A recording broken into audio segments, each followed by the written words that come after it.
Deus glorificado na dependência do homem. Mensagem de Jonathan Edwards. 1 Coríntios capítulo 1, versículos 29 a 31. Para que nenhuma carne se glorie na sua presença. Mas vós sois dele em Cristo Jesus, o qual se nos tornou, da parte de Deus, sabedoria e justiça e santificação e redenção.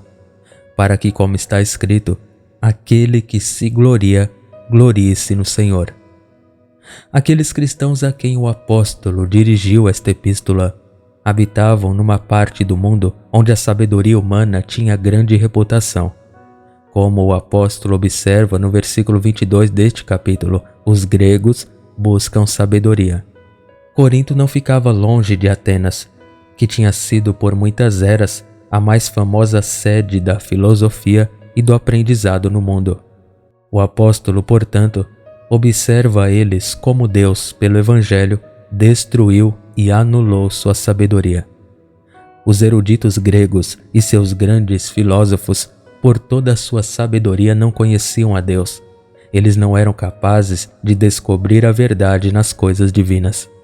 Mas, depois de terem feito o máximo sem efeito, aprouve a Deus revelar-se finalmente pelo Evangelho que eles consideravam loucura.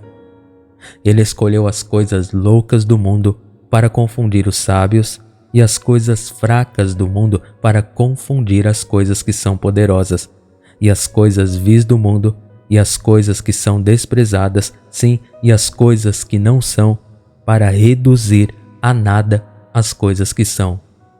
E o apóstolo os informa no texto por que ele fez isso, para que nenhuma carne se glorie em sua presença. Em que palavras podem ser observadas? Primeiro, o que Deus visa na disposição das coisas no caso da redenção, a saber, que o homem não se glorie em si mesmo, mas somente em Deus.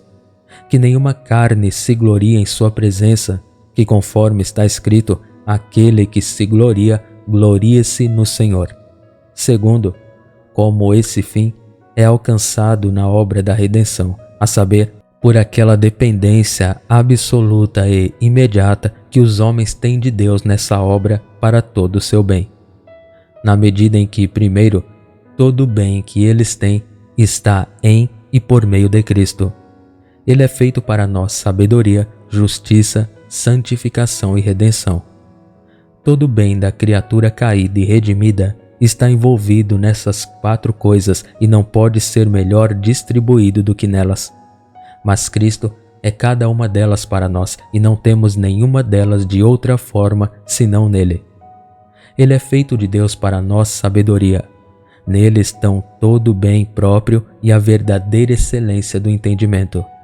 A sabedoria era algo que os gregos admiravam, mas Cristo é a verdadeira luz do mundo. É somente por meio dele que a verdadeira sabedoria é transmitida à mente. É em e por Cristo que temos justiça. É por estar nele que somos justificados, temos nossos pecados perdoados e somos recebidos como justos no favor de Deus. É por Cristo que temos santificação. Temos nele a verdadeira excelência de coração, bem como de entendimento. E ele é feito para nós justiça inerente, bem como imputada. É por Cristo que temos a redenção ou a libertação real de toda a miséria e a concessão de toda a felicidade e glória. Assim, temos todo o nosso bem por Cristo, que é Deus. Em segundo lugar, outro exemplo em que nossa dependência de Deus para todo o nosso bem aparece é este, que é Deus que nos deu Cristo para que pudéssemos ter esses benefícios por meio dele. Ele de Deus é feito para nós sabedoria, justiça e assim por diante. Em terceiro lugar, é dele que estamos em Cristo Jesus e passamos a ter interesse nele e assim recebemos essas bênçãos que ele é feito para nós. É Deus que nos dá a fé pela qual nos aproximamos de Cristo. De modo que neste versículo é mostrada nossa dependência de cada pessoa na Trindade para todo o nosso bem. Somos dependentes de Cristo, o Filho de Deus, pois ele é nossa sabedoria, justiça, santificação e redenção. Somos dependentes do Pai, que nos deu Cristo e o fez ser essas coisas para nós. Somos dependentes do Espírito Santo, pois é dele que estamos em Cristo Jesus. É o Espírito de Deus que dá fé nele, por meio do qual o recebemos e nos aproximamos dele. Deus é glorificado na obra da redenção nisto, que aparece nela uma dependência tão absoluta e universal dos redimidos nele. Aqui eu proponho mostrar, primeiro, que há uma dependência absoluta e universal dos redimidos em Deus para todo o seu bem. E segundo, que Deus por meio disto é exaltado e glorificado na obra da redenção. Primeiro há uma dependência absoluta e universal dos redimidos em Deus. A natureza e o artifício da nossa redenção são tais que os redimidos são em tudo direta, imediata e inteiramente dependentes de Deus. Eles são dependentes dele para tudo e são dependentes dele em todos os sentidos. As várias maneiras pelas quais a dependência de um ser pode ser de outro para seu bem e nas quais os redimidos de Jesus Cristo dependem de Deus para todo o seu bem, são estas, a saber, que eles têm todo o seu bem dele e que eles têm tudo por meio dele e que eles têm tudo nele. Que ele é a causa e original de onde todo o seu bem vem, aí é dele. E que ele é o meio pelo qual é obtido e transmitido, aí eles o têm por meio dele. E que ele é o próprio bem dado e transmitido, aí está nele. Agora, aqueles que são redimidos por Jesus Cristo, em todos esses aspectos, dependem muito direta e inteiramente de Deus para seu tudo. Primeiro, os redimidos têm todo o seu bem de Deus. Deus é o grande autor disso.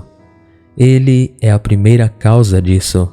E não somente isso, mas ele é a única causa adequada. É de Deus que temos nosso Redentor. É Deus que providenciou um Salvador para nós. Jesus Cristo não é somente de Deus em sua pessoa, pois ele é o Filho unigênito de Deus, mas ele é de Deus e em seu ofício de mediador. Ele é o presente de Deus para nós.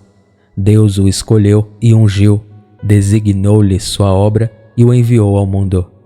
E como é Deus quem dá, assim é Deus quem aceita o Salvador. Ele dá ao comprador e ele fornece a coisa comprada. É de Deus que Cristo se torna nosso, que somos trazidos a ele e somos muito unidos a ele. É de Deus que recebemos fé para nos aproximarmos dele, para que possamos ter interesse nele. Efésios 2:8, porque pela graça sois salvos por meio da fé. E isto não vem de vós, é dom de Deus. É de Deus que realmente recebemos todos os benefícios que Cristo comprou. É Deus que perdoa, justifica e livra de descer ao inferno. E em seu favor os redimidos são recebidos quando são justificados. Assim, é Deus que liberta do domínio do pecado, nos purifica de nossa imundície e nos transforma de nossa deformidade. É de Deus que os redimidos recebem toda a sua verdadeira excelência, sabedoria e santidade. E isso de duas maneiras, a saber, como o Espírito Santo, por quem essas coisas são imediatamente feitas, é de Deus, procede dele e é enviado por ele. E também como o próprio Espírito Santo é Deus, por cuja operação e habitação, o conhecimento de Deus e das coisas divinas, uma disposição santa e toda a graça são conferidos e mantidos. E embora meios sejam usados para conferir graça às almas dos homens, ainda assim é de Deus que temos esses meios de graça e é Ele que os torna eficazes. É de Deus que temos as sagradas Escrituras. Elas são sua palavra. É de Deus que temos ordenanças e sua eficácia depende da influência imediata de seu Espírito. Os ministros do Evangelho são enviados por Deus e toda a sua suficiência é dele. Segundo aos Coríntios 4, versículo 7. Temos este tesouro em vasos de barro, para que a excelência do poder seja de Deus e não de nós. Seu sucesso depende inteiramente e absolutamente da bênção e influência imediatas de Deus. Primeiro, os redimidos têm tudo da graça de Deus. Foi por mera graça que Deus nos deu seu Filho unigênito. A graça é grande em proporção à excelência do que é dado. O presente era infinitamente precioso, porque era de uma pessoa infinitamente digna, uma pessoa de glória infinita. E também porque era de uma pessoa infinitamente próxima e querida a Deus. A graça é grande em proporção ao benefício que nos demos nele. O benefício é duplamente infinito, pois nele temos libertação de uma infinita e eterna miséria, e também recebemos alegria e glória eternas. A graça em conceder este presente é grande em proporção à nossa indignidade a quem é dado. Em vez de merecer tal presente, merecemos infinitamente o mal das mãos de Deus. A graça é grande de acordo com a maneira de dar, ou em proporção à humilhação e despesa do método e meios pelos quais um caminho é feito para termos o presente. Ele o deu para habitar entre nós. Ele o deu a nós encarnado ou em nossa natureza, e em enfermidades semelhantes, embora sem pecado. Ele o deu a nós em um estado baixo e aflito, e não apenas assim, mas como morto, para que ele pudesse ser uma festa para nossas almas. A graça de Deus em conceder este dom é muito livre. Era o que Deus não tinha obrigação de conceder. Ele poderia ter rejeitado o homem caído, como fez com os anjos caídos. Era o que nunca fizemos nada para merecer. Foi dado enquanto ainda éramos inimigos e antes de termos nos arrependido. Foi do amor de Deus que não viu nenhuma excelência em nós para atraí-lo, e foi sem expectativa de ser recompensado por isso. E é por mera graça que os benefícios de Cristo são aplicados a tais e tais pessoas em particular. Aqueles que são chamados e santificados devem atribuí-los somente ao bom prazer da bondade de Deus pela qual são distinguidos. Ele é soberano e tem misericórdia de quem ele quer ter misericórdia. O homem tem agora uma dependência maior da graça de Deus do que tinha antes da queda. Ele depende da bondade livre de Deus para muito mais do que ele fez então. Então, ele dependia da bondade de Deus para conferir a recompensa da obediência perfeita, pois Deus não era obrigado a prometer e conceder essa recompensa, mas agora dependemos da graça de Deus para muito mais. Precisamos da graça não apenas para nos conceder glória, mas para nos livrar do inferno e da ira eterna. Sob a primeira aliança, dependíamos da bondade de Deus para nos dar a recompensa da justiça. E assim fazemos agora, mas precisamos da graça livre e soberana de Deus para nos dar essa justiça, para perdoar nosso pecado e nos libertar da culpa e do demérito infinito dele. E como dependemos da bondade de Deus para mais agora do que sob a primeira aliança, então dependemos de uma bondade muito maior, mais livre e maravilhosa. Agora dependemos mais do bom prazer arbitrário e soberano de Deus. Em nosso primeiro estado, dependíamos de Deus para a santidade. Tínhamos nossa justiça original dele. Mas então a santidade não era concedida de tal forma de bom prazer soberano como é agora. O homem foi criado santo, pois convinha a Deus criar santas todas as suas criaturas racionais. Teria sido um menosprezo à santidade da natureza de Deus se ele tivesse feito uma criatura inteligente e profana. Mas agora, quando o homem caído é feito santo, é por mera e arbitrária graça. Deus pode negar para sempre a santidade à criatura caída se ele quiser, sem qualquer menosprezo a qualquer uma de suas perfeições. E não somos apenas de fato, mas dependentes da graça de Deus. Mas nossa dependência é muito mais evidente, porque nossa própria insuficiência e desamparo em nós mesmos é muito mais aparente em nosso estado caído e desfeito do que era antes de sermos pecadores ou miseráveis. Somos mais aparentemente dependentes de Deus para a santidade porque somos primeiro pecadores e completamente poluídos e depois santos. Se o homem sempre foi santo e sempre foi assim, não seria tão aparente que ele não tinha santidade necessariamente como uma qualificação inseparável da natureza humana. Então somos mais aparentemente dependentes da graça livre para o favor de Deus, pois somos primeiro justamente os objetos de seu desagrado e depois somos recebidos em favor. Somos mais aparentemente dependentes de Deus para a felicidade, sendo primeiro miseráveis e depois felizes. É mais aparentemente livre e sem mérito em nós, porque na verdade não temos nenhum tipo de excelência para merecer, se é que poderia haver algo como mérito na excelência da criatura. E não estamos apenas sem nenhuma excelência verdadeira, mas estamos cheios e totalmente contaminados com aquilo que é infinitamente odioso.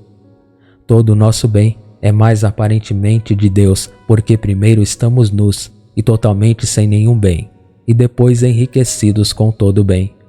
Segundo, recebemos tudo do poder de Deus.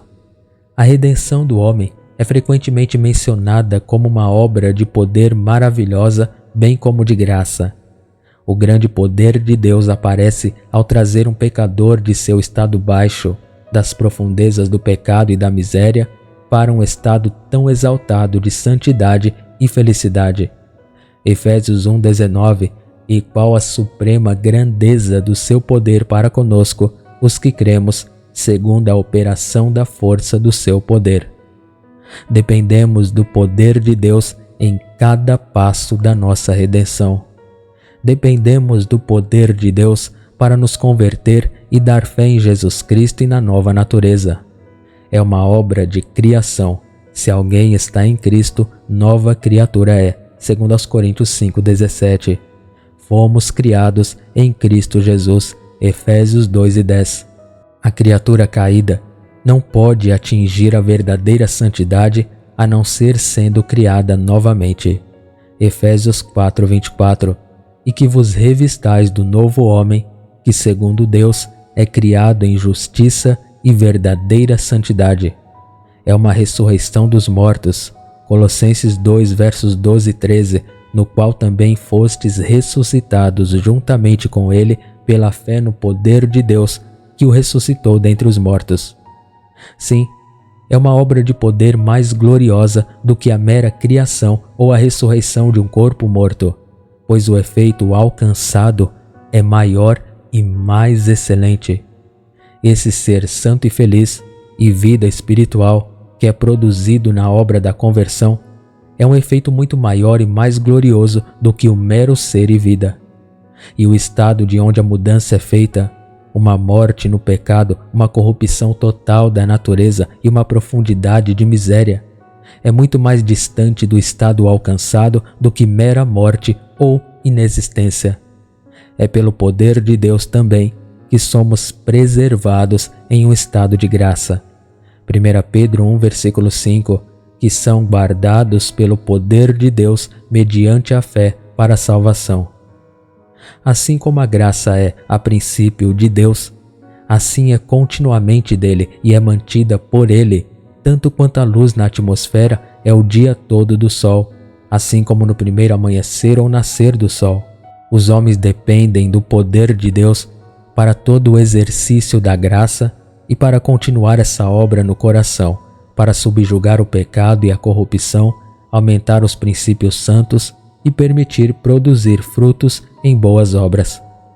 O homem depende do poder divino para levar a graça à sua perfeição, para tornar a alma completamente amável à semelhança gloriosa de Cristo e enchê-la de uma alegria e bem-aventuranças satisfatórias, e para a elevação do corpo à vida e a um estado tão perfeito que seja adequado para uma habitação e para uma alma aperfeiçoada e abençoada.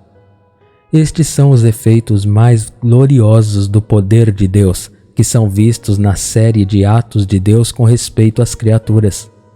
O homem era dependente do poder de Deus em seu primeiro estado, mas ele é mais dependente de seu poder agora. Ele precisa do poder de Deus para fazer mais coisas por ele e depende de um exercício mais maravilhoso de seu poder. Foi um efeito do poder de Deus tornar o homem santo no início, mas mais notavelmente agora, porque há muita oposição e dificuldade no caminho. É um efeito mais glorioso de poder tornar santo aquilo que era tão depravado e sob o domínio do pecado, do que conferir santidade àquilo que antes não tinha nada do contrário. É uma obra mais gloriosa de poder resgatar uma alma das mãos do diabo e dos poderes das trevas e trazê-la a um estado de salvação, do que conferir santidade onde não havia predisposição ou oposição. Lucas 11, versículos 21-22. Quando um homem forte, armado, guarda seu palácio, seus bens estão em paz. Mas quando um mais forte do que ele vem sobre ele e o vence, tira-lhe toda a armadura em que confiava e reparte seus despojos. Portanto, é uma obra de poder mais gloriosa sustentar uma alma em um estado de graça e santidade e levá-la adiante até que seja levada à glória, quando há tanto pecado restante no coração resistindo e Satanás com todo o seu poder se opondo, do que teria sido impedir o homem de cair a princípio quando Satanás não tinha nada no homem. Assim, mostramos como os redimidos são dependentes de Deus para todo o seu bem, pois têm tudo dele. Em segundo lugar, eles também são dependentes de Deus para tudo, como eles têm tudo por meio dele. Deus é o meio disso, bem como o autor e a fonte disso. Tudo o que temos, sabedoria, o perdão do pecado, libertação do inferno, aceitação no favor de Deus, graça e santidade, verdadeiro conforto e felicidade, vida eterna e glória, é de Deus por um mediador. E este mediador é Deus, do qual mediador temos uma dependência absoluta como aquele por meio de quem recebemos tudo. Então, aqui está outra maneira pela qual temos nossa dependência de Deus para todo o bem. Deus não apenas nos dá o mediador e aceita sua mediação, e de seu poder e graça concede as coisas compradas pelo mediador, mas ele, o mediador, é Deus. Nossas bênçãos são o que temos por compra, e a compra é feita por Deus. As bênçãos são compradas dele e Deus dá ao comprador. E não apenas isso, mas Deus é o comprador. Sim, Deus é tanto comprador quanto preço, pois Cristo, que é Deus, comprou essas bênçãos para nós, oferecendo-se como preço da nossa salvação. Ele comprou a vida eterna pelo sacrifício de si mesmo. Hebreus 7:27, ele se ofereceu. E Hebreus 9:26, ele se manifestou para tirar o pecado pelo sacrifício de si mesmo. De fato, foi a natureza humana que foi oferecida, mas era a mesma pessoa com a divina e, portanto, era um preço infinito. Como assim temos nosso bem por meio de Deus, temos uma dependência dele em um aspecto que o homem em seu primeiro estado não tinha. O homem deveria ter vida eterna então por sua própria justiça, de modo que ele tinha parcialmente uma dependência do que estava em si mesmo, pois temos uma dependência daquilo por meio do qual temos nosso bem, bem como daquilo de que o temos. E embora a justiça do homem da qual ele então dependia fosse de fato de Deus, ainda assim era sua, era inerente a si mesmo, de modo que sua dependência não era tão imediatamente de Deus. Mas agora a justiça da qual dependemos não está em nós mesmos, mas em Deus. Somos salvos pela justiça de Cristo. Ele é feito justiça para nós e, portanto, é profetizado Jeremias 23, verso 6, sob esse nome, o Senhor, justiça nossa. No sentido de que a justiça pela qual somos justificados é a justiça de Cristo, é a justiça de Deus. Segundo aos Coríntios 5:21, para que nele fôssemos feitos justiça de Deus. Assim, na redenção, não temos apenas todas as coisas de Deus, mas por e através dele. 1 Coríntios 8:6, mas para nós há um só Deus, o Pai, de quem são todas as coisas, e nós para Ele, e um só Senhor, Jesus Cristo, por quem são todas as coisas, e nós por Ele. Em terceiro lugar, os redimidos têm todo o seu bem em Deus.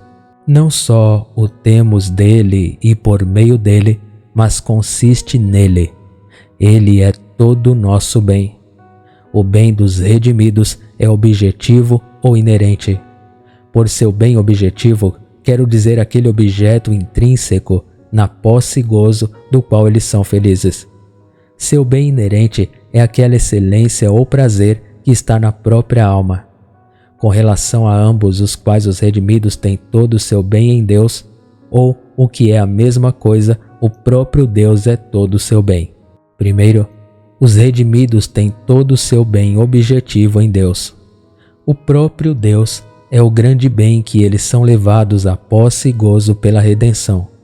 Ele é o bem supremo e a soma de todo o bem que Cristo comprou. Deus é a herança dos santos. Ele é a porção de suas almas.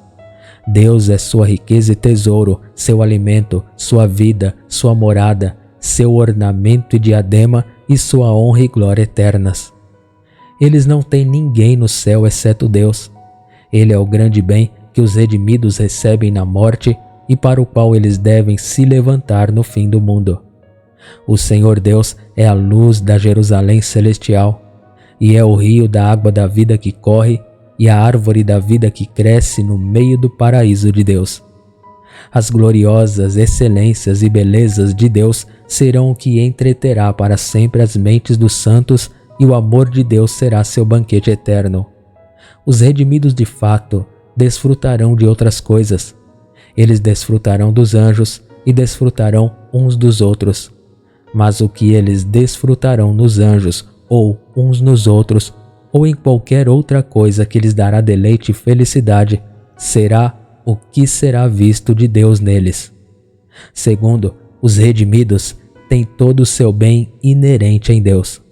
O bem inerente é duplo, é excelência ou prazer. Estes, os redimidos, não apenas derivam de Deus, como causados por Ele, mas os têm nele. Eles têm excelência espiritual e alegria por um tipo de participação de Deus. Eles são tornados excelentes por uma comunicação da excelência de Deus. Deus coloca sua própria beleza, ou seja, sua bela semelhança, em suas almas. Eles são feitos participantes da natureza divina, ou imagem moral de Deus, 2 Pedro 1, verso 4. Eles são santos por serem feitos participantes da santidade de Deus. Hebreus 12:10. Os santos são belos e abençoados por uma comunicação da santidade e alegria de Deus, assim como a lua e os planetas são brilhantes pela luz do sol. O santo tem alegria e prazer espirituais por uma espécie de efusão de Deus na alma. Nessas coisas, os redimidos têm comunhão com Deus, isto é, eles participam com Ele e dele. Os santos têm tanto sua excelência espiritual quanto sua bem-aventurança pelo dom do Espírito Santo e sua habitação neles. Eles não são apenas causados pelo Espírito Santo, mas estão nele como seu princípio. O Espírito Santo se tornando um habitante é um princípio vital na alma.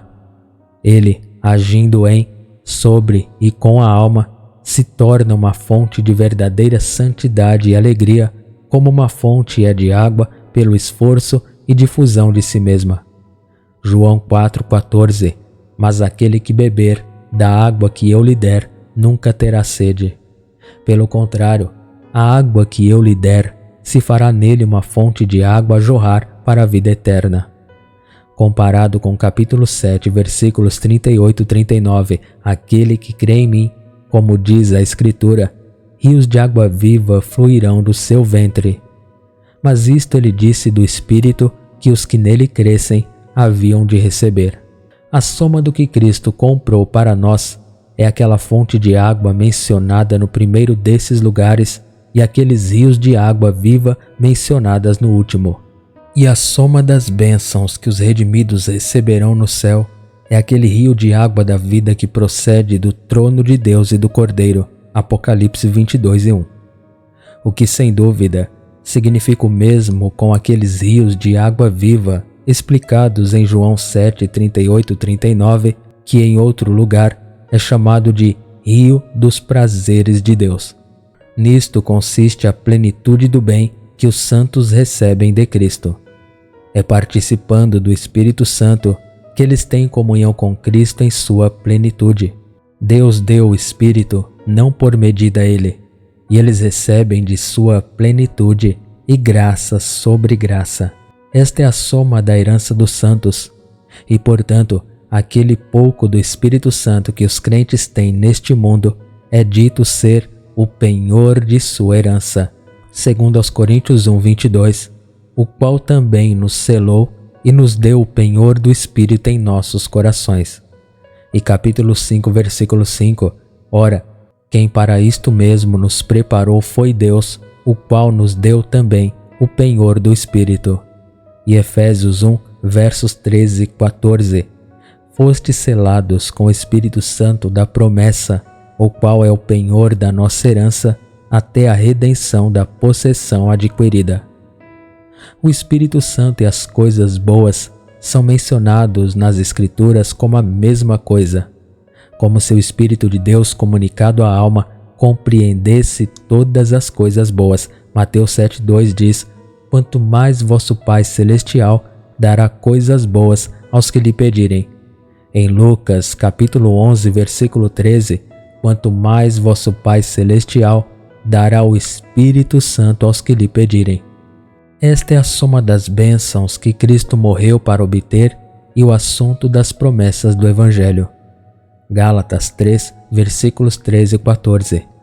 Ele foi feito maldição por nós, para que recebêssemos a promessa do Espírito pela fé. O Espírito de Deus é a grande promessa do Pai. Lucas 24:49. Eis que envio sobre vós a promessa de meu Pai. O Espírito de Deus, portanto, é chamado de o Espírito da promessa. Efésios 1:33.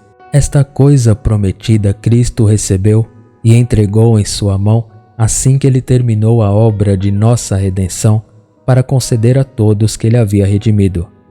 Atos 2:13. De sorte que, exaltado pela destra de Deus e tendo recebido do Pai a promessa do Espírito Santo, derramou isto que vós vedes e ouves. De modo que toda a santidade e felicidade dos redimidos está em Deus. Está nas comunicações, habitação e atuação do Espírito de Deus. Santidade e felicidade estão no fruto, aqui e no além, porque Deus habita neles e eles em Deus. Assim, Deus nos deu o Redentor e é por ele que nosso bem é comprado. Então Deus é o Redentor e o preço, e ele também é o bem comprado, de modo que tudo que temos é de Deus e por meio dele e nele. Romanos 11:36. Porque dele e por meio dele e para ele ou nele são todas as coisas. O mesmo no grego que é aqui traduzido para ele é traduzido nele. 1 Coríntios 8:6. Segundo, Deus é glorificado na obra da redenção por este meio, a saber, por haver uma dependência tão grande e universal dos redimidos nele. Primeiro, o homem tem tanto maior ocasião e obrigação de notar e reconhecer as perfeições e a suficiência de Deus. Quanto maior for a dependência da criatura nas perfeições de Deus, e quanto maior for a preocupação que ela tem com elas, tanto maior será a ocasião de tomar nota delas. Quanto maior for a preocupação e a dependência de alguém sobre o poder e a graça de Deus, tanto maior será a ocasião de tomar nota desse poder e graça. Quanto maior e mais imediata for a dependência da santidade divina, tanto maior será a ocasião de tomar nota e reconhecê-la. Quanto maior e mais absoluta for a dependência que temos das perfeições divinas, como pertencentes às várias pessoas da Trindade, tanto maior será a ocasião de observar e possuir a glória divina de cada uma delas. aquilo com que mais nos preocupamos certamente está mais no caminho da nossa observação. E esse tipo de preocupação com qualquer coisa, a saber, dependência, tende especialmente a comandar e obrigar a atenção e a observação. Aquelas coisas das quais não dependemos muito são fáceis de negligenciar, mas dificilmente podemos fazer outra coisa se não pensar naquilo de que temos grande dependência. Em razão de nossa tão grande dependência de Deus e de suas perfeições, e em tantos aspectos, Ele e sua glória são mais diretamente colocados em nossa visão para onde quer que voltemos nossos olhos. Temos maior ocasião de tomar conhecimento da suficiência de Deus quando toda nossa suficiência é, portanto, de todos os modos dele. Temos mais ocasião de contemplá-lo como um bem infinito e como a fonte de todo bem. Tal dependência de Deus demonstra sua suficiência. Tanto quanto a dependência da criatura é de Deus, tanto maior parece o vazio da criatura em si mesma. E quanto maior o vazio da criatura, tanto maior deve ser a plenitude do ser que a supre. Nosso ter tudo de Deus mostra a plenitude de seu poder e graça.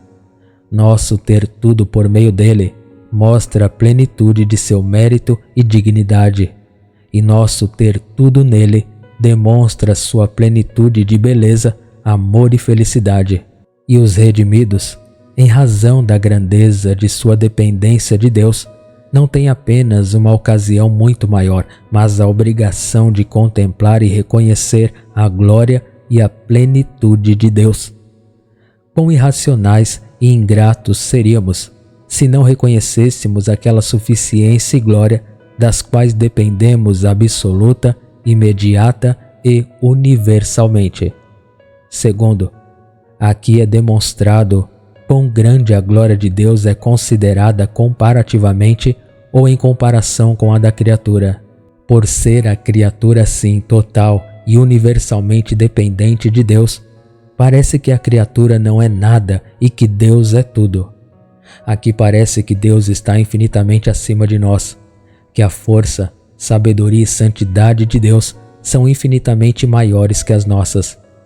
Por maior e gloriosa que a criatura apreenda que Deus seja, ainda assim, se ela não for sensível à diferença entre Deus e ela, de modo a ver que a glória de Deus é grande comparada com a sua, ela não estará disposta a dar a Deus a glória devida ao seu nome. Se a criatura em qualquer aspecto se coloca em um nível com Deus, ou se exalta qualquer competição com Ele, por mais que ela possa apreender que grande honra e profundo respeito podem pertencer a Deus daqueles que estão a uma distância maior, ela não será tão sensível de que isso seja devido a Ele. Quanto mais os homens se exaltam, tanto menos eles certamente estarão dispostos a exaltar a Deus. É certamente o que Deus almeja na disposição das coisas na redenção, se permitirmos que as Escrituras sejam uma revelação da mente de Deus, que Deus apareça completo e o homem em si mesmo vazio, que Deus apareça tudo e o homem nada. É o desígnio declarado de Deus que outros não se gloriem em sua presença, o que implica que é seu desígnio promover sua própria glória comparativa. Quanto mais o homem se gloria na presença de Deus, tanto menos glória é atribuída a Deus. Terceiro, por ser assim ordenado, que a criatura tenha uma dependência tão absoluta e universal de Deus, é feita provisão para que Deus tenha nossas almas inteiras e seja o objeto de nosso respeito indiviso. Se tivéssemos nossa dependência parcialmente de Deus e parcialmente de outra coisa, o respeito do homem seria dividido para aquelas coisas diferentes das quais ele tinha dependência. Assim seria se dependêssemos de Deus apenas para uma parte do nosso bem e de nós mesmos ou de algum outro ser para outra parte. Ou se tivéssemos nosso bem apenas de Deus e através de outro que não fosse Deus, e em algo mais distinto de ambos, nossos corações seriam divididos entre o bem em si e aquele de quem e aquele através de quem nós o recebemos. Mas agora não há ocasião para isso, Deus não sendo apenas aquele de ou de quem temos todo o bem, mas também através de quem, e é esse bem em si que temos dele e através dele. De modo que tudo que há para atrair nosso respeito, a tendência ainda é diretamente para Deus. Tudo se une nele como centro. O objetivo, primeiro, podemos observar aqui a maravilhosa sabedoria de Deus na obra da redenção. Deus fez do vazio e da miséria do homem, seu estado baixo, perdido e arruinado, no qual ele afundou pela queda, uma ocasião para o maior avanço de sua própria glória, como em outras maneiras, tão particularmente nesta, que agora há uma dependência muito mais universal e aparente do homem em Deus. Embora Deus tenha o prazer de erguer o homem daquele abismo sombrio de pecado e infortúnio no qual ele caiu, e exaltá-lo excessivamente em excelência e honra, e a um alto grau de glória e bem-aventurança, ainda assim a criatura não tem nada em nenhum aspecto para se gloriar. Toda a glória evidentemente pertence a Deus, tudo está em uma mera, mais absoluta e divina dependência do Pai, Filho e Espírito Santo.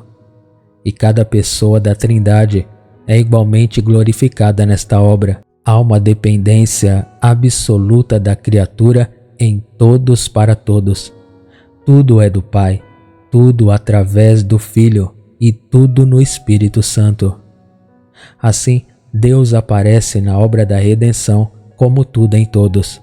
É adequado que aquele que é, e não há outro, seja o Alfa e o Ômega, o primeiro e o último, o tudo e o único nesta obra. Segundo, daí aquelas doutrinas e esquemas de divindade que são em qualquer aspecto opostos a tal dependência absoluta e universal de Deus, derrogam sua glória e frustram o desígnio de nossa redenção. E tais são aqueles esquemas que colocam a criatura no lugar de Deus em qualquer um dos aspectos mencionados, que exaltam o homem no lugar de Pai, Filho ou Espírito Santo em qualquer coisa pertinente à nossa redenção. No entanto, eles podem permitir uma dependência dos redimidos de Deus, mas eles negam uma dependência que é tão absoluta e universal. Eles possuem uma dependência total de Deus para algumas coisas, mas não para outras. Eles possuem que dependemos de Deus para o dom e aceitação de um Redentor, mas negam uma dependência tão absoluta dele para a obtenção de um interesse no Redentor. Eles possuem uma dependência absoluta do Pai para dar seu Filho e do Filho para operar a redenção, mas não uma dependência tão completa do Espírito Santo para a conversão e um estar em Cristo e assim chegar a um título para seus benefícios. Eles possuem uma dependência de Deus para meios de graça, mas não absolutamente para o benefício e sucesso desses meios. Uma dependência parcial do poder de Deus para obter e exercer a santidade, mas não uma mera dependência da graça arbitrária e soberana de Deus. Eles possuem uma dependência da graça livre de Deus para uma recepção em seu favor, até onde é sem qualquer mérito próprio, mas não como é sem ser atraído ou movido com qualquer excelência. Eles possuem uma dependência parcial de Cristo, como aquele por meio de quem temos vida, como tendo comprado novos termos de vida, mas ainda sustentam que a justiça por meio da qual temos vida é inerente a nós mesmos, como era sob a primeira aliança. Agora, qualquer esquema que seja inconsistente com nossa inteira dependência de Deus para tudo, e de ter tudo dele, por meio dele e nele, é repugnante ao desígnio e teor do Evangelho e o rouba daquilo que Deus considera seu brilho e glória. Terceiro, daí podemos apreender uma razão pela qual a fé é aquilo pelo qual passamos a ter interesse nesta redenção, pois está incluído na natureza da fé um reconhecimento sensível da dependência absoluta de Deus neste assunto. É muito adequado que seja exigido de todos, para que tenham benefício desta redenção, que sejam sensíveis e reconheçam sua dependência de Deus para isso. É por este meio que Deus planejou glorificar a si mesmo na redenção, e é adequado que ele tenha pelo menos esta glória daqueles que são sujeitos desta redenção e têm o benefício dela. A fé é uma sensibilidade do que é real na obra da redenção, e a alma que crê depende inteiramente de Deus para toda a salvação em seu próprio sentido e ato. A fé humilha os homens e exalta Deus. Ela dá toda a glória da redenção somente a Ele. É necessário para a fé salvadora que o homem seja esvaziado de si mesmo, seja sensível que ele é miserável e pobre e cego e nu. A humildade é um grande ingrediente da fé verdadeira. Aquele que verdadeiramente recebe a redenção, a recebe como uma criança. Marcos 10:15. Todo aquele que não receber o reino dos céus como uma criança não entrará nele. É o deleite de uma alma crente humilhar-se e exaltar somente a Deus. Essa é a linguagem dela. Salmo 65, verso 1. Não a nós, Senhor, não a nós, mas ao teu nome dá glória. Quarto, sejamos exortados a exaltar somente a Deus e atribuir a Ele toda a glória da redenção. Esforcemo-nos para obter e aumentar uma sensibilidade de nossa grande dependência de Deus, para ter nossos olhos somente nele, para mortificar uma disposição autodependente e hipócrita. O homem é naturalmente e excessivamente propenso a exaltar a si mesmo e depender de seu próprio poder ou bondade, como se de si mesmo ele devesse esperar felicidade. Ele é propenso a ter respeito por prazeres estranhos a Deus e seu espírito, como aqueles nos quais a felicidade pode ser encontrada. Mas esta doutrina deve nos ensinar a exaltar a Deus somente, como por confiança e dependência, assim por louvor. Que aquele que se gloria, glorie-se no Senhor. Alguém tem esperança de que ele é convertido e santificado, e que sua mente é dotada de verdadeira excelência e beleza espiritual, que seus pecados são perdoados e ele recebido no favor de Deus e exaltado a honra e bem-aventurança de ser seu filho e um herdeiro da vida eterna, que ele dê a Deus toda a glória, que sozinho o faz diferir do pior dos homens neste mundo ou do mais miserável dos condenados no inferno. Se algum homem tem muito conforto e forte esperança de vida eterna, que sua esperança não o eleve, mas o disponha mais a se humilhar, a refletir sobre sua própria indignidade excessiva de tal favor e a exaltar somente a Deus. Se algum homem é eminente em santidade e abundante em boas obras, que ele não tome nada da glória disso para si mesmo, mas atribua àquele cuja obra somos, criados em Cristo Jesus para boas obras. Amém.